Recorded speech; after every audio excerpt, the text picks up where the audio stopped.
Hello friends, कैसे हैं आप लोग सभी। क्या हाल चाल है आप लोगों के। सभी अच्छे हो, बढ़िया हो, शानदार हो, जानदार हो। आप लोग जानते हैं दोपहर 1 बजे आप लोगों की क्लास होती है साइंस के इम्पोर्टेंट एमसीक्यूज की। तो आइए दोस्तों, सभी आप लोग जुड़ जाइए। और आप लोगों को दोस्तों मेरी प्रोफाइल को फॉलो करना है, जिससे आप लोगों के पास में नोटिफिकेशन आ जाए। और आपको पता है 11 से आप लोगों के जो भी कोर्स स्टार्ट हुए, आप लोग अभी भी उनका एक्सेस कर सकते हो दोस्तों। CHSL, SSC, CGL, सारे कोर्स आप लोगों के अवेलेबल है। 40,000 घंटे का रिकॉर्डेड कंटेंट है, 20,000 से ज्यादा।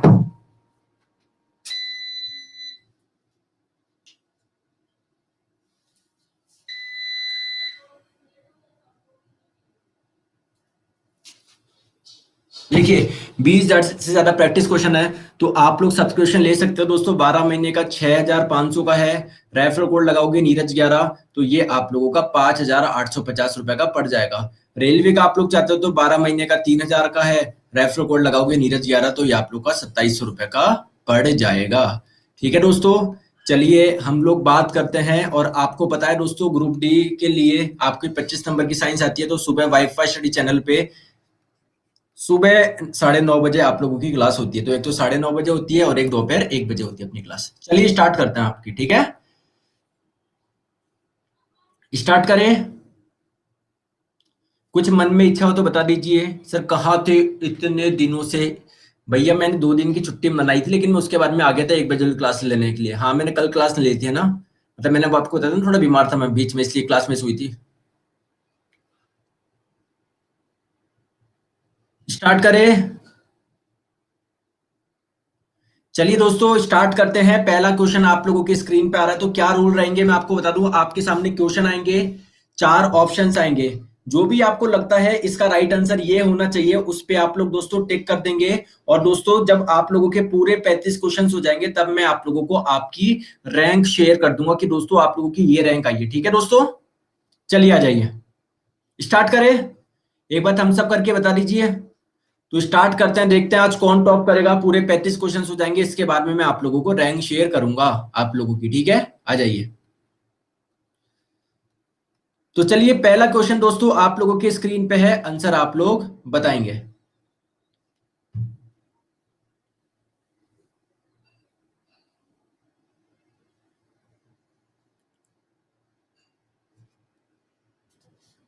आप लोगों से पूछा गया दोस्तों, जो पेडोलॉजी है वो किससे रिलेटेड होता है। पेडोलॉजी किससे रिलेटेड होता है। तो दोस्तों स्टडी ऑफ सॉइल यानी मृदा के अध्ययन को ही हम लोग क्या बोलते हैं, पेडोलॉजी बोलते हैं। तो पेडोलॉजी क्या हो जाएगा, pedology is a discipline with in soil science which focus on understanding and characterising soil formation, evolution and the theoretical framework through. मतलब कहने का मतलब दोस्तों क्या है, पूरा सॉइल के बारे में स्टडी है कि सॉइल का फॉर्मेशन कैसा होता है, सॉइल का इवोल्यूशन कैसा होता है, विकास कैसा होता है। तो पूरी की पूरी जो स्टडी होती है दोस्तों, उसको हम लोग क्या बोलते हैं, पेडोलॉजी बोलते हैं। नेक्स्ट क्वेश्चन आप लोगों के स्क्रीन पे, आंसर आप लोग बताएंगे।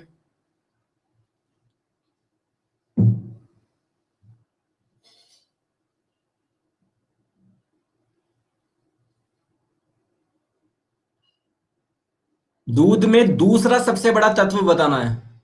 सेकंड नंबर पे सबसे ज्यादा क्या पाया जाता है।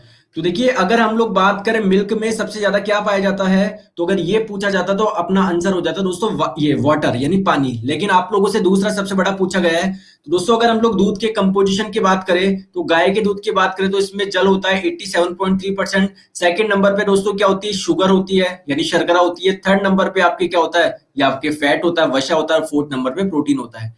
जबकि मनुष्य के दूध की अगर हम लोग बात करें, है ना, तो बात करते हैं दोस्तों सेकंड नंबर पे, यहाँ पर भी क्या है, शर्करा है आफ्टर दी वाटर। और थर्ड नंबर पे क्या हो जाएगा दोस्तों, फैट हो जाएगा। तो फैट आपके थर्ड नंबर पे होता है, और आपके वाटर फर्स्ट नंबर पे होता है। शुगर आप लोग का हो जाएगा दोस्तों सेकंड नंबर पे। समझ गए बात को। चलिए आगे हम लोग चलते हैं। नेक्स्ट क्वेश्चन आप लोग के स्क्रीन पे, आंसर बताएंगे।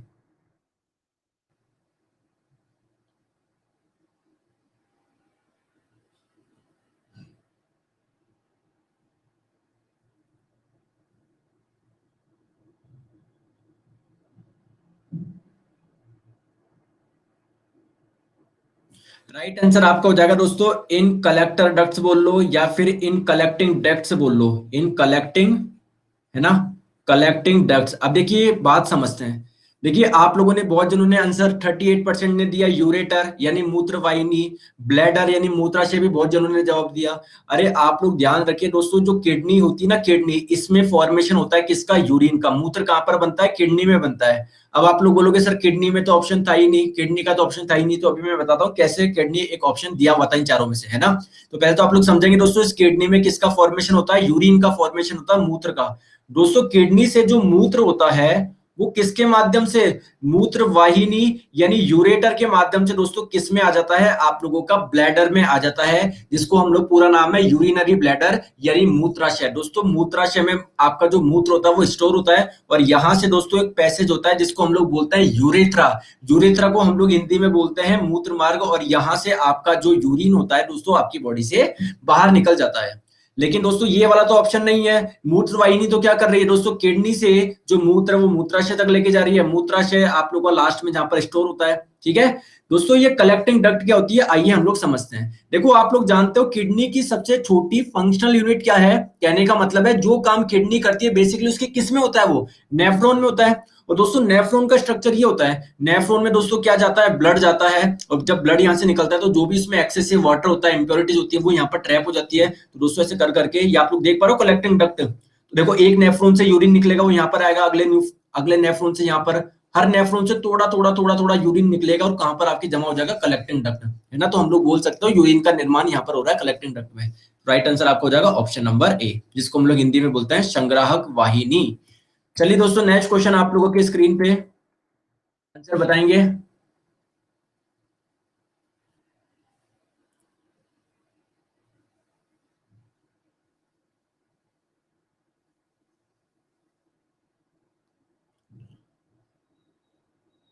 आप लोगों से क्वेश्चन में पूछा जा रहा है इनमें से कौन सा एक बायो फर्टिलाइजर का कार्य कर रहा है?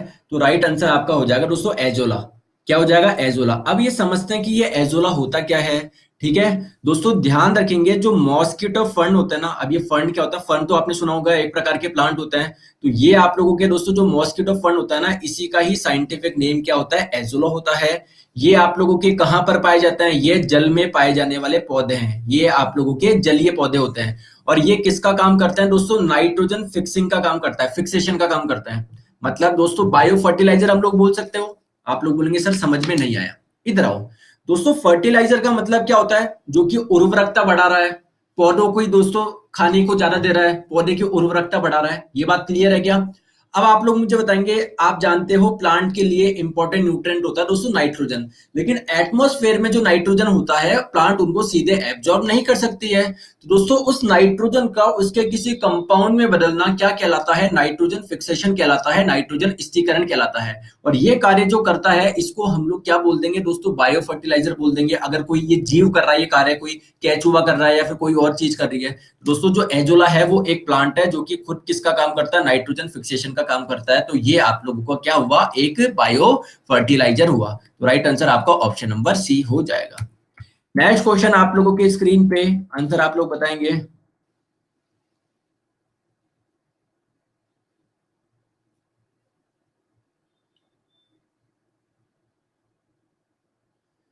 Pyorrhoea is a disease of, pyorrhea किसकी बीमारी है? तो पायरिया हो जाएगी दोस्तों मसूड़ों की बीमारी। राइट आंसर आपका हो जाएगा ऑप्शन नंबर बी। ठीक है, तो अगर हम लोग बात करें, देखो एक चीज और ध्यान रखिए, कई बार आप लोग का पायरिया नहीं देखिए कुछ और भी नाम दे सकता है, तो ध्यान रखेंगे जो पायरिया है इसी को ही हम लोग क्या बोलते हैं? पेरियोडोंटल डिजीज हम लोग बोलते हैं। ठीक है, इस पायरिया का ही दूसरा नाम क्या है? पेरियोडोंटल डिजीज है। अब देखो यहाँ पर आप लोग क्या हो जाएगा, नॉर्मल टीथ में आप लोग देख पा रहे हो ये, लेकिन इस वाले में जब आपको डिजीज हो जाती है तो आपके जो गम्स वगैरह होते हैं ना दोस्तों, इसमें थोड़ी सी स्वेलिंग आ जाती है, सूजन आ जाती है। ठीक है, तो it is a serious gum infection, मतलब ये मसूड़ों का एक इन्फेक्शन है। अगर आप लोग बात करें इसका कॉज क्या है, द कॉज इज यूजुअली, इसका कारण क्या होगा? पुअर ओरल हाइजीन, मतलब आप लोग दोस्तों ढंग से ब्रश वगैरह नहीं करना है ना, आप लोग अच्छी चीजें नहीं खाना है ना, तो ये सारी की सारी दोस्तों क्या होती है? कारण बनती है किसका? पायरिया का। तो ये आप लोग किसका अफेक्ट करती है? गम्स को अफेक्ट करती है। नेक्स्ट क्वेश्चन आप लोगों की स्क्रीन पे आंसर आप लोग बताएंगे।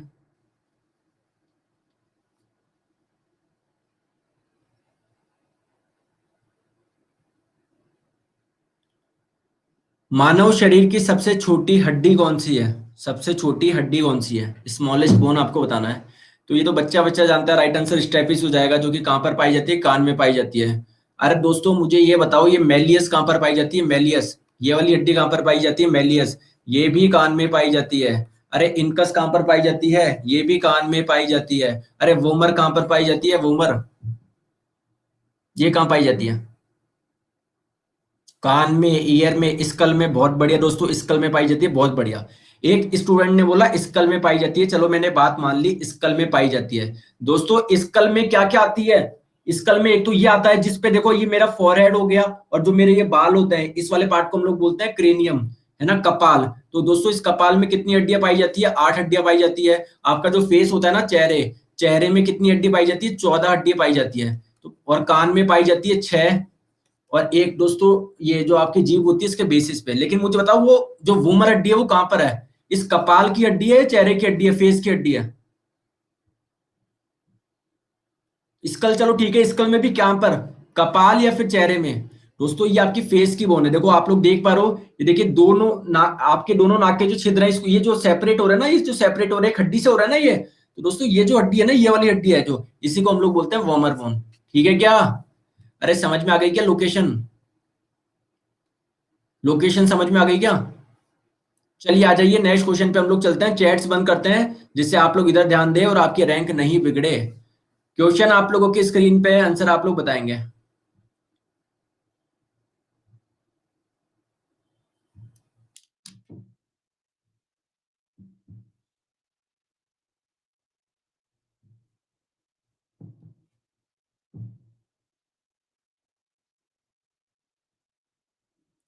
आप लोगों से पूछा गया है व्हाट आर विटामिन, दोस्तों विटामिन क्या है, ये आप लोगों को बताना है। तो विटामिन दोस्तों एक प्रकार के ऑर्गेनिक कंपाउंड्स होते हैं, कार्बनिक यौगिक होते हैं।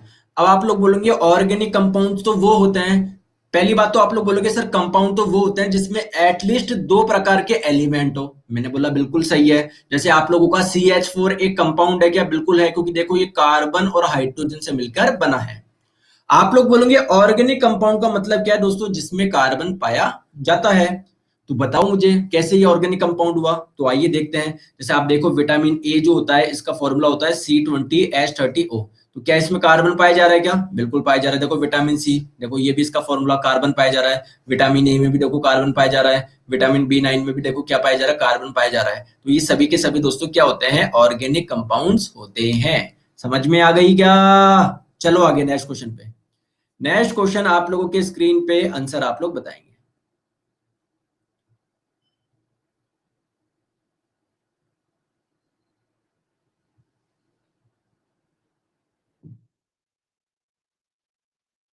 क्रिसमस फैक्टर दोस्तों किससे रिलेटेड है,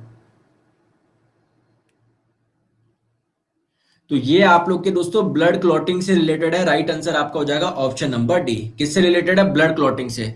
अब देखिए क्रिसमस फैक्टर क्या है, सबसे पहले बात है दोस्तों, इसको हम लोग फैक्टर 9 भी बोलते हैं। इसका दूसरा नाम क्या है, फैक्टर 9। अब क्या है दोस्तों, क्रिसमस फैक्टर एक प्रकार का क्या है, कैटेलिस्ट है। आप लोग बोलेंगे कैटेलिस्ट, बोले तो मैं बोलूंगा उत्प्रेरक। ये उत्प्रेरक क्या होता है दोस्तों, ऐसे पदार्थ जो किसी क्रिया की गति को बढ़ा देते हैं।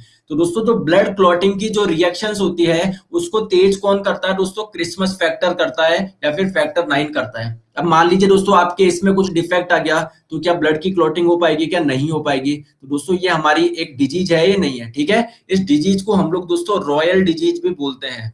क्या बोलते हैं, रॉयल डिजीज बोलते हैं। अब आप लोग बोलेंगे इसको रॉयल डिजीज यानी शाही बीमारी क्यों बोल रहे हैं, क्योंकि सबसे पहले दोस्तों ये जो बीमारी है आपकी क्रिसमस फैक्टर डिजीज, ये किस में देखी गई थी, एलिजाबेथ की फैमिली में देखी गई थी, इसलिए हम लोग इसको रॉयल डिजीज भी बोलते हैं। एक चीज और ध्यान रखोगे दोस्तों, ये एक जेनेटिक डिजीज है।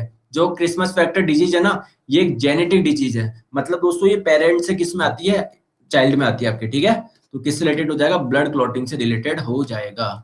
नेक्स्ट क्वेश्चन आप लोगों की स्क्रीन पे, आंसर आप लोग बताएंगे।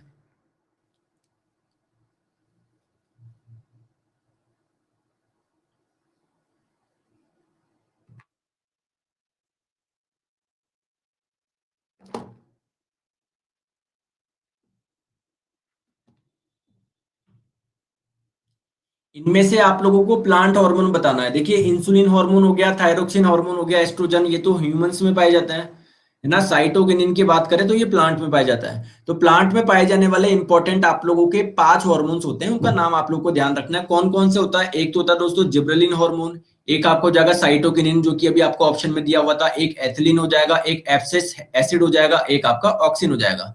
तुम दोनों ये जो 5 है इनको आप लोग 2 पार्ट में क्लासिफाई कर सकते हो दोस्तों। जितने भी प्लांट हार्मोन है कितने 5 है, इनको आप लोग 2 पार्ट में क्लासिफाई कर सकते हो। एक तो हो जाएगा ग्रोथ प्रमोटर, जो कि दोस्तों ग्रोथ को प्रमोट करता है, जैसे मान लो फूलों का लंबाई का बढ़ना, फूलों का उगना, ये जो चीजें प्रमोट करते हैं। और एक चीज दोस्तों ग्रोथ इनहिबिटर, मतलब दोस्तों क्या होते हैं वो, मान लीजिए फूलों को जड़ाने में सहायक होते हैं, है ना, वृद्धि को रोकने में सहायक होते हैं। तो आप लोग ध्यान रखोगे दोस्तों, जो ऑक्सिन हार्मोन है, साइटोकिनिन हार्मोन है और जिब्रेलिन हार्मोन क्या होता है, ये आप लोग के ग्रोथ प्रमोटर होता है। ठीक है, चलो, तो राइट आंसर आपका हो जाएगा ऑप्शन नंबर डी, इसका करेक्ट आंसर हो जाएगा।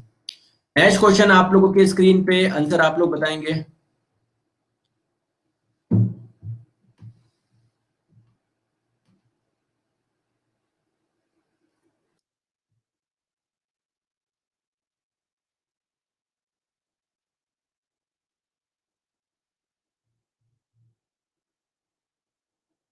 आप लोगों से पूछा जा रहा है दोस्तों, इंसुलिन किससे प्राप्त होता है? तो इंसुलिन क्या होता है आप लोग सभी जानते हो, एक हार्मोन है। तो ये आप लोगों का कहाँ से भाई, इंसुलिन के इंजेक्शन भी लगता है ना, जिसको डायबिटीज की बीमारी होती है, वो क्यों होती है? इंसुलिन की कमी से तो होता है।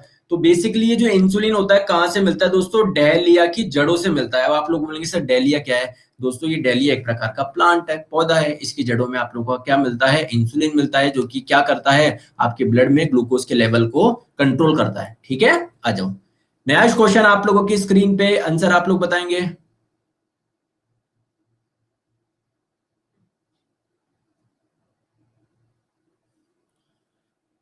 निम्नलिखित में से कौन सी ग्रंथि है जो कि सेक्स हार्मोन रिलीज करती है? तो ये आपकी दोस्तों एड्रिनल ग्लैंड है, जो कि क्या करती है? सेक्स हार्मोन रिलीज करती है। आप लोग देखेंगे एड्रिनल ग्लैंड कहां पर पाई जाती है दोस्तों? किडनी के ऊपर पाई जाती है। तो इससे कौन से हार्मोन्स निकलते हैं? एंड्रोजन और एस्ट्रोजन निकलता है। एंड्रोजन होता है मेल सेक्स हार्मोन और एस्ट्रोजन होता है फीमेल सेक्स हार्मोन। मतलब एक फीमेल में निकलता है एक हार्मोन और एक आपके मेल में निकलता है। कहां से निकल रहा है? एड्रिनल ग्लैंड से निकल रही है। तो राइट आंसर आपको हो जाएगा option number A will be our correct answer. Next question आप लोगों के स्क्रीन पे आंसर आप लोग बताएंगे।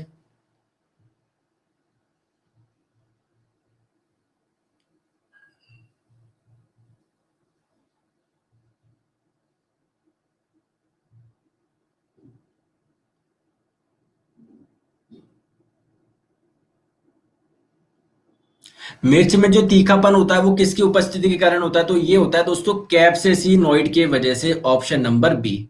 अब ये क्या होता है दोस्तों? अब ये लाइकोपीन क्या होता है दोस्तों? ये तो आपके कलर प्रोवाइड करते हैं। जैसे लाइकोपीन हो गया दोस्तों चमकीला लाल कलर प्रोवाइड कर देगा, कैरोटीन होगा दोस्तों आपकी पीला कलर प्रोवाइड करेगा। आप लोगों से तीखापन का पूछ रहा है, कलर का नहीं पूछ रहा। तो अगर हम लोग बात करें दोस्तों, जो चिली में जो भी तीखापन होता है is due to presence of a group of compound, यानी ये कुछ यौगिकों के समूह के वजह से होता है। और इसको हम लोग क्या बोलते हैं दोस्तों? कैप्सेसिनोइड। तो राइट आंसर आपका हो जाएगा ऑप्शन नंबर बी। इसी की वजह से क्या होता है दोस्तों? मिर्च में तीखापन होता है। नेक्स्ट क्वेश्चन आप लोगों के स्क्रीन पे आंसर आप लोग बताएंगे।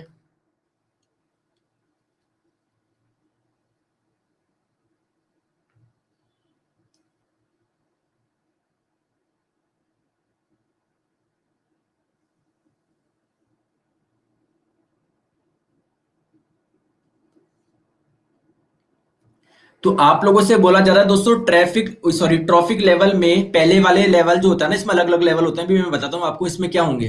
तो क्या है ट्रॉफिक लेवल, या हम लोग समझते हैं। देखिए दोस्तों, जैसे मान लीजिए आप लोग के कोई ग्रास है, घास है, क्लियर है क्या?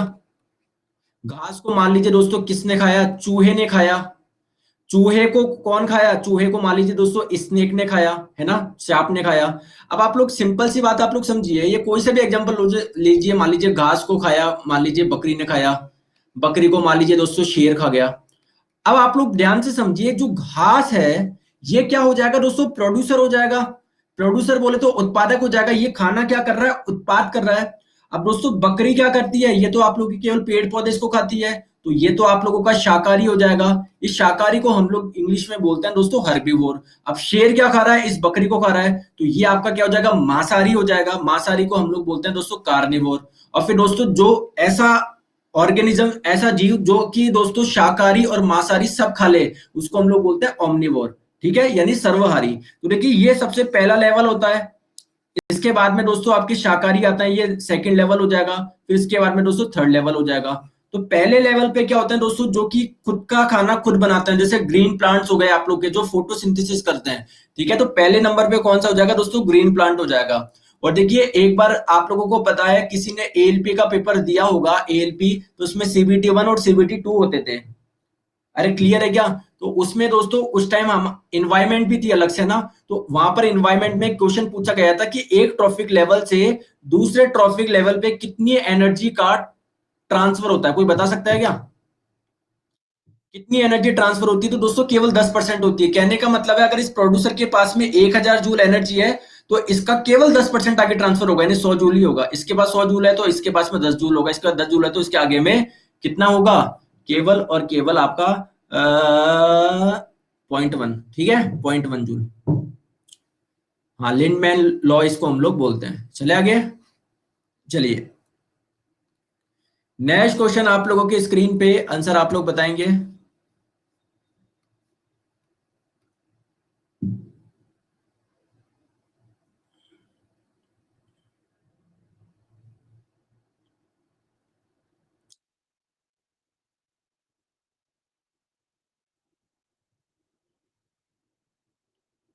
आप लोगों से पूछा जा रहा है कौन सा तत्व है, कौन सा एलिमेंट है जो कि ह्यूमन बॉडी में सबसे प्रचुर मात्रा में पाया जाता है। तो देखिए सबसे ज्यादा आपका पाया जाता है oxygen, and then carbon, and then hydrogen. तो ऑक्सीजन, कार्बन, हाइड्रोजन सबसे ज्यादा पाए जाते हैं। ऑप्शन नंबर सी इसका करेक्ट आंसर हो जाएगा। ठीक है, चलिए नेक्स्ट क्वेश्चन आप लोगों की स्क्रीन पे आंसर बताएंगे।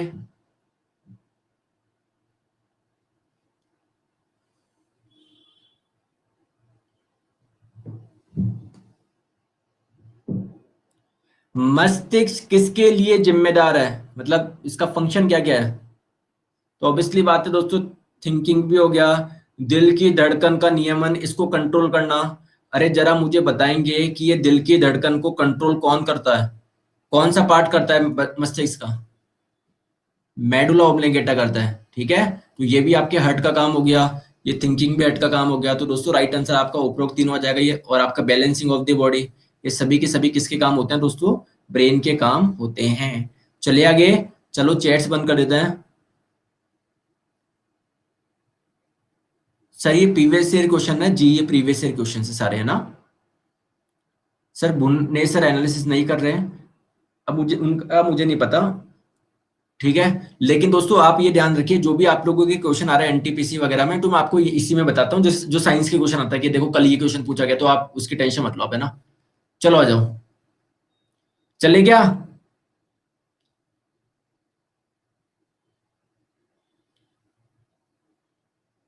क्या बोलना चाह रहे हो, बोलो तो सही। एक जना बोल रहा है पीडीएफ चाहिए। पीडीएफ चाहिए क्या? तो खाना क्यों खाते हो, पहले ही पानी पी लिया करो। खाना क्यों खाते हो आप, सीधे पानी से काम चला लिया करो ना।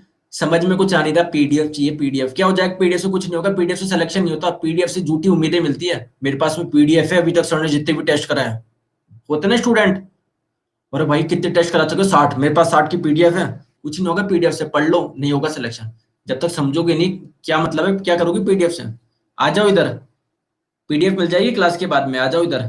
नेक्स्ट क्वेश्चन आप लोगों की स्क्रीन पे आंसर आप लोग बताएंगे। क्वेश्चन आपके स्क्रीन पे है, बताइए।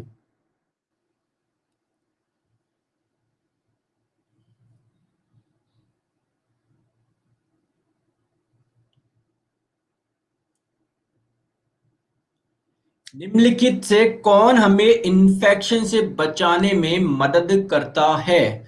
तो देखिए आप लोगों को कौन करता है, डब्ल्यूबीसी करता है। आपके ब्लड में जो व्हाइट ब्लड सेल पाई जाती है ना, श्वेत रक्त कोशिकाएं, तो जब भी आप लोगों को कोई डिजीज हो जाती है, उसके खिलाफ दोस्तों जो एंटीबॉडी प्रोड्यूस करता है वो डब्ल्यूबीसी करता है। इस वजह से हम लोग इसको हमारे शरीर का सैनिक भी बोलते हैं। सोल्जर्स ऑफ ह्यूमन बॉडी किसको बोला जाता है, डब्ल्यूबीसी को बोला जाता है।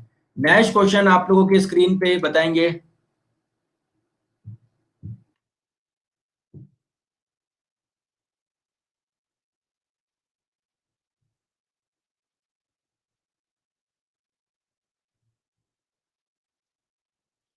निम्नलिखित में से कौन सा प्रोटीन का सबसे अच्छा स्रोत है? तो दोस्तों मूंगफली सबसे अच्छा स्रोत हो जाएगा प्रोटीन का।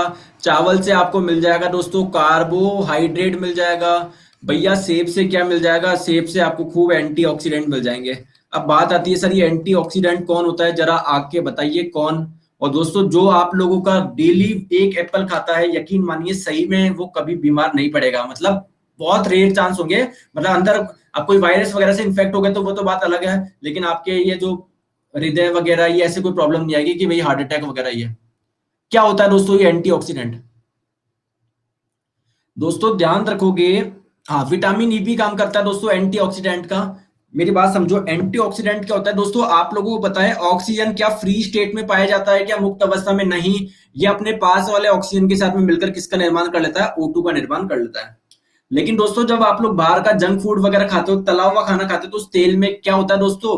फ्री ऑक्सीजन पाई जाती है। और दोस्तों ये फ्री ऑक्सीजन अगर आपके बॉडी में एंटर करेगा तो ये आपका स्टेबल है या अनस्टेबल है? ये स्टेबल है अनस्टेबल है? अनस्टेबल है, ये तो मर रहा है कैसे भी यार, एक ऑक्सीजन हो रहा है। तो ये हर किसी ऑर्गन से आपके रिएक्ट करना स्टार्ट कर देगा दोस्तों, और आपको क्या हो सकती है? डिजीज हो सकती है डिफरेंट डिफरेंट तरह की। आपकी दोस्तों स्किन को क्या कर देगा? खराब कर देगा, क्योंकि अगर स्किन से रिएक्ट करेगा तो दोस्तों जो एप्पल होगा दोस्तों इस फ्री ऑक्सीजन को क्या करता है? डिस्ट्रॉय करता है। ठीक है, इसको हम लोग बोलते हैं एंटीऑक्सीडेंट। चलो आगे। सर सोयाबीन भी तो अच्छा सोर्स है। तो सोयाबीन भैया ऑप्शन में होना भी तो चाहिए। अब आपको सिलेक्शन हो गया ग्रुप डी में, बोल रहे हो आप यहाँ पर काम करोगे, यहाँ पर बोले सर आईएएस भी तो अच्छी पोस्ट है। अरे आपके आईएएस में हुआ थोड़ी, अगर ग्रुप डी में हुआ है तो वही तो सेलेक्ट करोगे, तो सोयाबीन अभी ऑप्शन में है थोड़ी। आ जाओ नेक्स्ट क्वेश्चन में, आप लोग की स्क्रीन पे आंसर आप लोग बताओगे। नेक्स्ट क्वेश्चन आप लोगों के स्क्रीन पे आंसर आप लोग बताएंगे।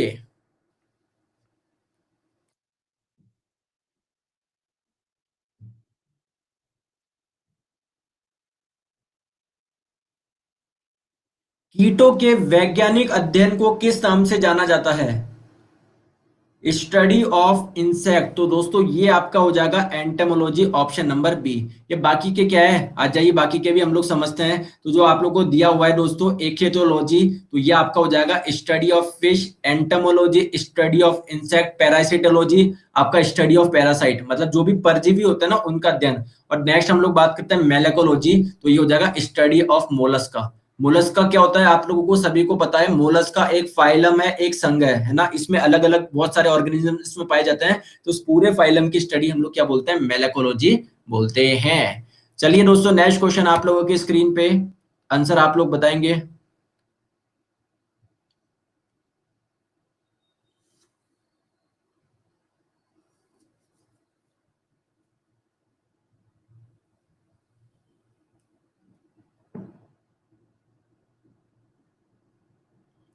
दोस्तों हाइड्रोपोनिक्स क्या है?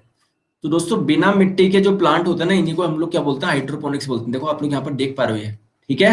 तो hydroponics is a subset of hydroculture. Hydroculture क्या होता है दोस्तों? पानी में जो उगने वाले जो आप लोगों के पौधे होते हैं ना, उसको हम लोग बोलते हैं हाइड्रोफाइट्स। और दोस्तों इनकी स्टडी कहलाएगी हाइड्रोकल्चर। और हाइड्रोपोनिक्स क्या है दोस्तों? उसी का ही एक सबसेट है। मतलब दोस्तों ऐसे प्लांट दोस्तों जिनमें तो बिल्कुल ही मिट्टी नहीं है। क्लियर है क्या? तो राइट आंसर आपको हो जाएगा ऑप्शन नंबर ए। चलते हैं आगे नेक्स्ट क्वेश्चन पे। नेक्स्ट क्वेश्चन आप लोगों की स्क्रीन पे आंसर आप लोग बताएंगे।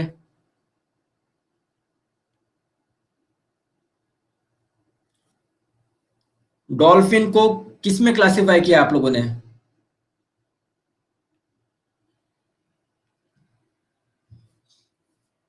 दोस्तों आप लोगों को सभी को पता है कि जितने भी आप लोगों के वर्टिब्रेट्स होते हैं, वर्टिब्रेट्स का मतलब क्या होता है? जिसमें रीढ़ की हड्डियां पाई जाती है, उनको हम लोग 5 क्लास में क्लासिफाई करते हैं। एक तो हो जाएगा दोस्तों पाइसेज, या फिशेज बोल सकते हो, या मत्स्य बोल सकते हो। एक हो जाएगा दोस्तों रेप्टाइल्स, एक एम्फीबियंस, एक एविज यानी पक्षी, और एक मैमल। तो दोस्तों जो डॉल्फिन आती है वो किस में आती है? आपके मैमल्स में आती है। और डॉल्फिन के बारे में एक चीज ध्यान रखोगे कि दोस्तों जो गंगा डॉल्फिन है उसको इंडिया ने नेशनल एक्वेटिक एनिमल घोषित कर रखा है, भारत का राष्ट्रीय जलीय जानवर।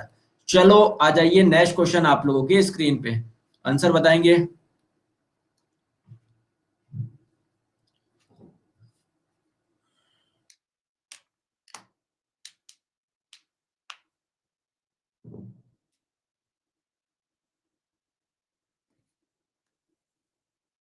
आप लोगों से पूछा जा रहा है दोस्तों जो माइका होती है ना, माइका, इसका यूज कहां पर किया जाता है? अब दोस्तों माइका क्या होती है? एक इंसुलेटर की तरह कार्य करती है। किसकी तरह कार्य करती है? एक इंसुलेटर की तरह कार्य करती है। इंसुलेटर आप लोगों का बोले तो एक कुचालक की तरह कार्य करता है। तो इसका यूज कहां पर होता है दोस्तों? इलेक्ट्रिसिटी वाले आप लोग के फील्ड में होता है। राइट आंसर आपको हो जाएगा option number D. Next question आप लोगों की स्क्रीन पे आंसर बताएंगे दोस्तों। प्लेसेंटा की स्पेलिंग गलत है ये ना?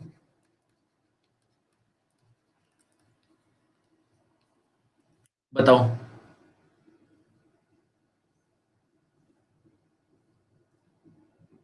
तो दोस्तों दुग्ध जनक हार्मोन का स्राव कहां पर होता है? ये पढ़ लिया, स्तन ग्रंथि, तो आप लोगों ने ये बस इस पे टिक कर दिया। अरे दोस्तों इधर आओ, मैंने कुछ दिन पहले ही आप लोगों को बताया था कि जो आपकी पिट्यूटरी ग्लैंड होती है इसको हम लोग क्या बोलते हैं? पीयूष ग्रंथि बोलते हैं। इस पिट्यूटरी ग्लैंड से दोस्तों कौन कौन से हार्मोन निकलते हैं पहले आप लोग ये समझिए। तो देखिए इससे एक तो ग्रोथ हार्मोन निकलता है, ठीक है, एक आपका निकलता है प्रोलैक्टिन हार्मोन। दोस्तों ये प्रोलैक्टिन हार्मोन क्या करता है? दुग्ध वृद्धि में सहायक होता है ना। और जो प्रेग्नेंट लेडी होती है ना, तब मतलब जब कोई प्रेग्नेंट होता है ना उसके बाद में ये हार्मोन क्या होता है दोस्तों? आपका एक्टिवेट होता है। ध्यान रखेंगे आप लोग, ठीक है। और अगर हम लोग बात करें इसमें इसके इंजेक्शन भी लगाए जाते हैं जानवरों में। ध्यान रखेंगे आप लोग, ठीक है। चलो नेक्स्ट क्वेश्चन आप लोगों की स्क्रीन पे आंसर आप लोग बताएंगे।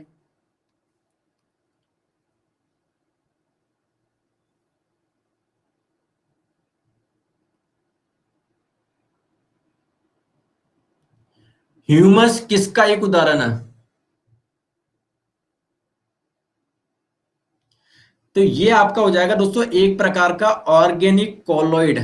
अब ये कोलोइड क्या है दोस्तों? कोलोइड मैंने कई बार आपको बताया, ये आपका मिक्सचर का एक टाइप है। इसको हम लोग ऑर्गेनिक क्यों बोल रहे हैं, इधर आओ समझो। तो बेसिकली दोस्तों जो ह्यूमस है, ह्यूमस क्या है? It is a substance made made from dead leave and plant, यानी आप लोगों के मृत प्लांट से और पत्तियों से ये आप लोगों का बनता है। और ये आप लोग कहां पर डालते हो? That you put into the ground to help plants grow. आप लोग इनको कहाँ डालते हो दोस्तों? मिट्टी में डालते हो, जिससे प्लांट्स क्या करे दोस्तों? ग्रो करे, है ना। तो ये राइट आंसर आपको हो जाएगा option number C. Next question आप लोगों के स्क्रीन पे आंसर आप लोग बताएं।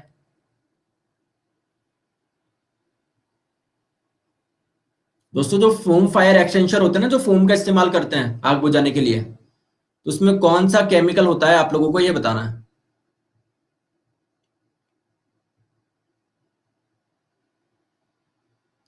तो ये आपका होता है दोस्तों, उसमें एल्यूमिनियम सल्फेट का इस्तेमाल करा जाता है। ऑप्शन नंबर है एल्यूमिनियम सल्फेट, ठीक है। तो अगर हम लोग बात करें इसका दोस्तों फॉर्मूले की, तो ये आपका हो जाएगा Al2SO4 का होल थ्राइस, ठीक है। तो ये आप लोग का इस्तेमाल करा जाता है जो फोम वाले फायर एक्सटिंग्विशर होता है ना उनमें। नेक्स्ट क्वेश्चन आप लोगों की स्क्रीन पे आंसर आप लोग बताएंगे।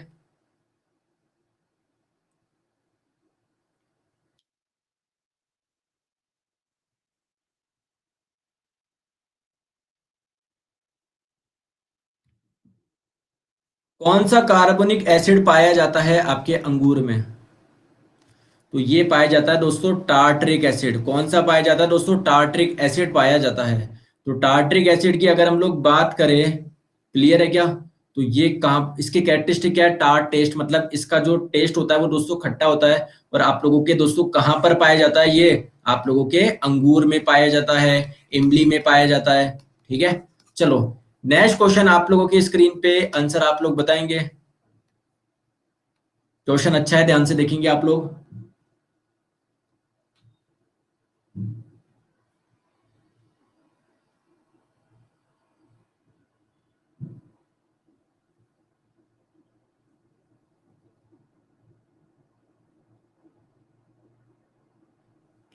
देखिए आप लोगों से पूछा जा रहा है किसकी इलेक्ट्रोनेगेटिविटी ज्यादा है। इलेक्ट्रोनेगेटिविटी का मतलब क्या होता है दोस्तों? इलेक्ट्रॉन को अट्रैक्ट करने की टेंडेंसी। अब देखिए ध्यान रखेंगे, ऊपर से नीचे आने पर जो इलेक्ट्रोनेगेटिविटी होती है वो क्या होती है दोस्तों? घटती है। तो अगर बात करें दोस्तों यहाँ पर देखो, सीजियम देखो सबसे नीचे दे रखा है यार, इसको तो रेस से बाहर कर देगा। सीजियम है, और हम लोग क्या क्या दे रखा है पहले तो ये देख लो कौन कौन से दे रखे हैं। एक तो आपको देखो गैलियम दिया हुआ है, ठीक है। और आप लोगों को क्या दिया हुआ है?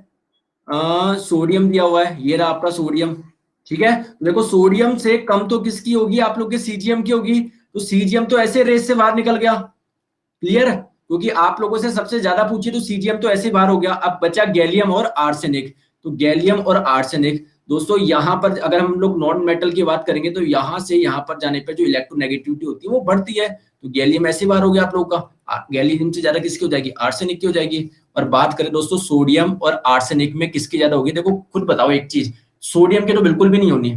ठीक है, क्यों नहीं होनी? इधर आओ। सोडियम का परमाणु क्रमांक कितना है? 11 है। परमाणु क्रमांक 11 है, इसका मतलब इलेक्ट्रॉन की संख्या कितनी है? 11 है। पहली कक्षा में कितने इलेक्ट्रॉन? 2। दूसरी कक्षा में 8 इलेक्ट्रॉन। तीसरी कक्षा में 1 इलेक्ट्रॉन। अब मुझे बताओ, ये इलेक्ट्रॉन को अट्रैक्ट करना चाहेगा या इलेक्ट्रॉन को डोनेट करना चाहेगा? खुद कॉमन सेंस लगा के बताओ। ये इलेक्ट्रॉन को डोनेट करना चाहेगा, अट्रैक्ट करना चाहेगा? ये चाहेगा कि भैया कहीं से भी ये भग जाए, चल हट, जिससे इसका अपना अष्टक पूरा हो जाए। तो इसकी इलेक्ट्रोनेगेटिव तो वैसे ही कम है दोस्तों। अरे समझ में आया क्या मुन्ना भैया? ठीक है, आ जाओ। तो राइट आंसर आपको हो जाएगा दोस्तों ऑप्शन नंबर सी, आर्सेनिक। चलते हैं आगे नेक्स्ट क्वेश्चन पे। चले आगे। भैया क्या बोले आपको बताओ? आपको मुन्ना भैया नहीं बोले तो क्या बोले? बाबूजी बोल दे आपको? क्या बोले? मकबूल बोल दे? आ जाओ नेक्स्ट क्वेश्चन पे। बाबूजी का नाम सुनते ही भैया आपकी तो छाती चौड़ी हो गई, पता नहीं क्यों। नेक्स्ट क्वेश्चन आप लोगों की स्क्रीन पे, आंसर आप लोग बताएंगे। नेक्स्ट क्वेश्चन आप लोग की स्क्रीन पे, चलिए इधर ध्यान दीजिए, जल्दी से बताएंगे।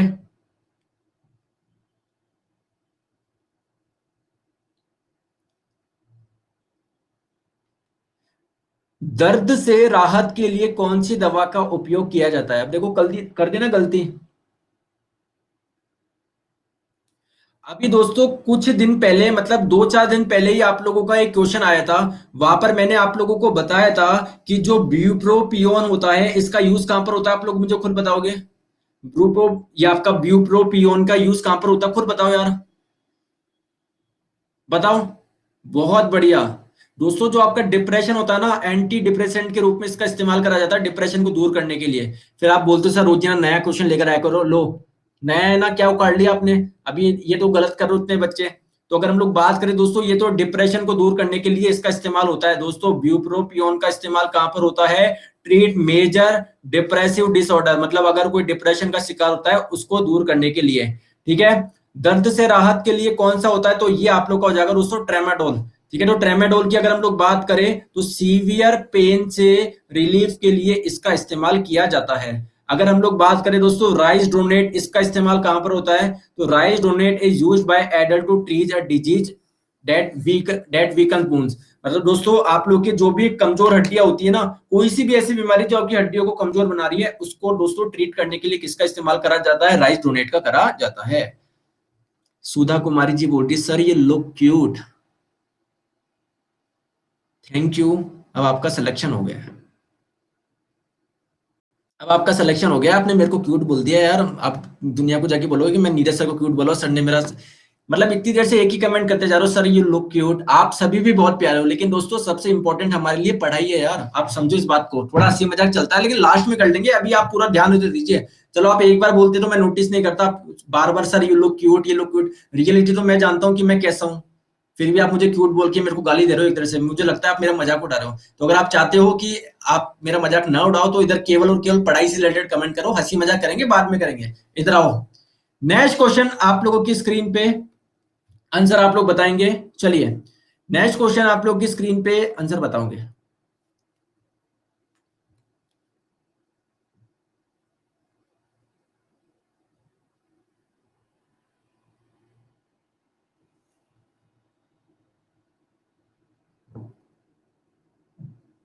इनमें से कौन सा सिंथेटिक रबड़ है? दोस्तों देखिए दो प्रकार के रबड़ होते हैं। एक तो होता है आपके नेचुरल रबड़, मतलब जो आपको प्रकृति से मिलता है। एक होता है सिंथेटिक रबड़ जो आप बनाते हो। तो दोस्तों जो नियोप्रीन है ये आप लोग का सिंथेटिक रबड़ होता है, ऑप्शन नंबर सी।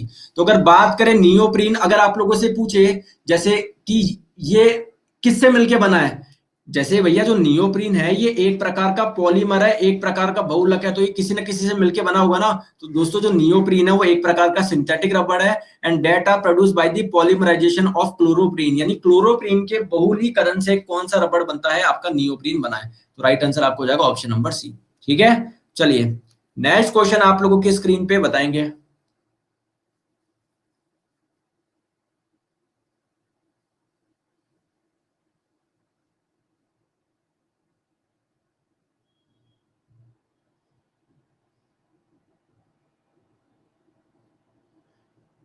दोस्तों कार्बोहाइड्रेट डाइजेशन का लास्ट एंड प्रोडक्ट क्या है? तो अगर हम लोग बात करें, आप लोगों का जब कार्बोहाइड्रेट आप लोग खाते हो, जब इसका पाचन हो जाएगा, आप लोग कब बोलोगे जब इसका पाचन हो गया? जब दोस्तों कार्बोहाइड्रेट आप लोग का ग्लूकोज में कन्वर्ट नहीं हो जाता तब तक नहीं बोलोगे आप लोग पाचन हुआ है। हमेशा दोस्तों जो कार्बोहाइड्रेट का जो एंड प्रोडक्ट होगा after digestion, that will be glucose.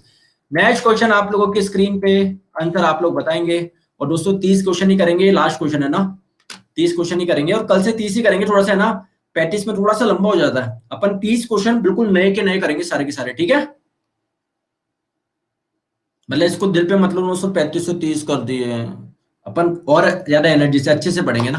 मतलब आपके कवर तो पूरा करना ही है, तो टेंशन की तो बात है ही नहीं, है ना? इतने टाइम से मैं आपको पढ़ा रहा हूँ। तो चलो दोस्तों, आपको रैंक शेयर कर दूं, देखते हैं। पहले तो इसका आंसर बता दो, इनर्ट गैस कौन सी है दोस्तों? आर्गन है। कौन कौन सी होती है? Helium, neon, argon, krypton, xenon, radon. तो ये जो आर्गन है ये आपकी क्या है? इनर्ट गैस है। ओके, चलो दोस्तों रैंक शेयर करता हूं। आंसर देखो,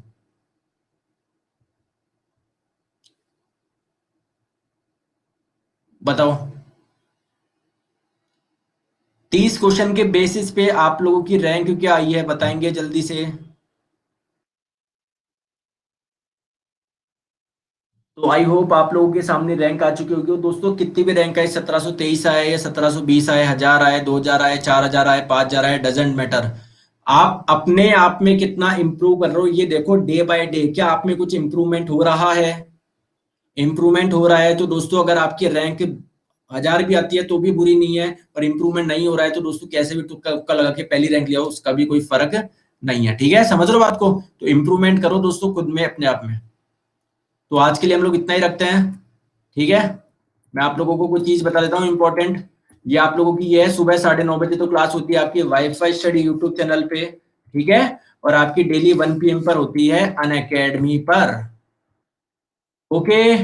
और आप लोग दोस्तों मेरी मुझे हेड डेडिकेट कर सकते हो अगर आप लोगों को टीचिंग समझ आती है, पसंद आती है। और दोस्तों एसएससी का सब क्वेश्चन ले सकते हो आप लोग, जो भी स्टूडेंट्स प्रिपेयर कर रहे हो। मैंने एसएससी जेई के लिए पूरा मैकेनिकल इंजीनियरिंग का कंप्लीट कोर्स करवा रखा है। जो भी नए स्टूडेंट है जो सोच रहे हैं कि यार मैकेनिकल काम मिलेगा, मैंने पिछले साल पूरा कंप्लीट कोर्स करवा रखा है, तो वो भी आपको मिल जाएगा। सीजीएल सीएचएसएल का तो मिल ही जाएगा, और मैं ही नहीं बाकी जितने भी टीचर्स हैं सभी के कोर्स आप लोगों को मिल जाएंगे। तो सारे कोर्स आप लोग एक सब्सक्रिप्शन में एक्सेस कर सकते हो दोस्तों। एसएससी का सब्सक्रिप्शन लेने के लिए एसएससी पे जाइए, 12 महीने का 6500 का, नीरज 11 लगाओगे तो 5850 का पड़ जाएगा। अगर आप लोग दोस्तों रेलवे का जाते हो तो 12 महीने का 3000 है, रेफरल कोड लगाओगे नीरज 11 तो ये आपका 2700 का पड़ जाएगा। ठीक है, ओके दोस्तों। और बताओ कैसी चल रही पढ़ाई वगैरह? सर ग्रुप डी में साइंस कितने नंबर की आएगी? 25 नंबर के पे आएगी ना, 25 मार्क्स की। सर मिक्सचर को अलग करने की विधि, मिक्सचर को अलग करने की विधि कई प्रकार की होती है। फिल्टरेशन होती है, आप लोग की डिस्टिलेशन होती है ना, क्रिस्टलाइजेशन होती है, और एक आप लोग की कलर वाली कौन सी थी वो आपकी, क्रोमेटोग्राफी होती है। बहुत तरह की होती है। सर 35 लो, ठीक है, कल से 35 ले लेंगे, ठीक है? कल से 35 ही ले लेंगे, ठीक है? आज 30 रहने दो।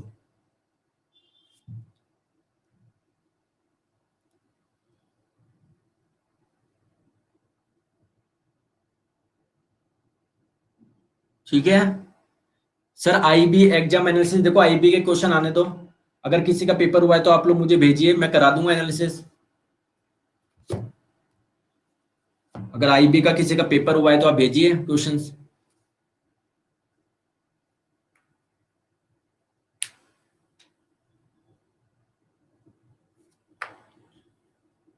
ओके दोस्तों। सर सीएचएसएल के लिए सुबह वाली क्लास सफिशिएंट है क्या दोस्तों? साइंस में आपको कोई प्रॉब्लम नहीं है, केवल ये 2 क्लास ले लो, 9:30 और दोपहर 1 बजे, ठीक है? ठीक है सर, प्लांट हार्मोन करा दो। अरे मेरे दोस्तों यूट्यूब पे जाके देख लो, प्लांट हार्मोन नीरज सर सारा पढ़ा रखा हूँ यूट्यूब पे, साइंस की थ्योरी, ये करा दो वो करा दो। आप सेपरेशन मेथड बता दो, आपने सर्च करा क्या यूट्यूब पे? सारा करवा चुका हूँ मैं, सेपरेशन मेथड वगैरह पूरी साइंस करवा चुका हूँ मैं। देखते तो हो नहीं। ठीक है, हाँ एनटीपीसी के 2 दिन का वीडियो मैं आज आपको डाल दूंगा, दोनों शिफ्ट का एक साथ, ठीक है? चलो, और आज कोई पेपर नहीं है एनटीपीसी का, है ना? आज कोई भी पेपर नहीं है, ध्यान रखेंगे।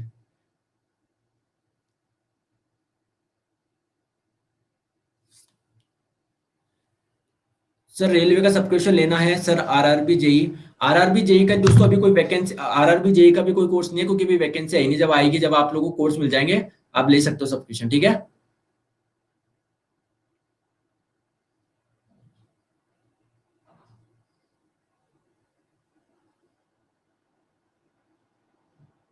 जीके का एनालिसिस अब नहीं कराऊंगा मैं, केवल साइंस के क्वेश्चन कराऊंगा मैं अब। 22, 27, 1, 2, 3 को है। अच्छा, 22, 27, 1, 2, 3 को है। ओके, चलिए दोस्तों, करते हैं कुछ। और देखो, अगर आपको और कुछ भी डाउट हो ना, तो आप जब हेड डेडिकेट करते हो इसमें भी आप लोग मुझे बोल दिया करो कि सर ये मैं देख लूंगा, मतलब जो भी होगा मैं है ना बाद में देखता हूँ मैं आज क्या। प्रेपरेशन की वीडियो नहीं मिल रही, एक काम करना, यूट्यूब पे डालना, यूट्यूब पे डालना मैटर एंड इट्स प्रॉपर्टी, उसमें लेक्चर नंबर 56 देखना। रुको, मैं बताता हूँ कौन से वाले लेक्चर की बात कर रहा हूँ मैं। Matter bye Neeraj sir, NTV से डाल दो।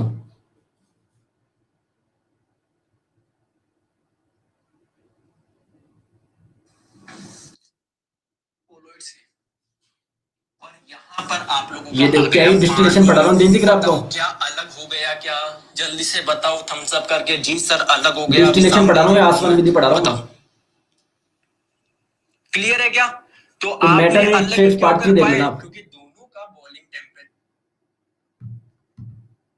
भैया न्यूरॉन में सेल डिवीजन नहीं होता है, ठीक है।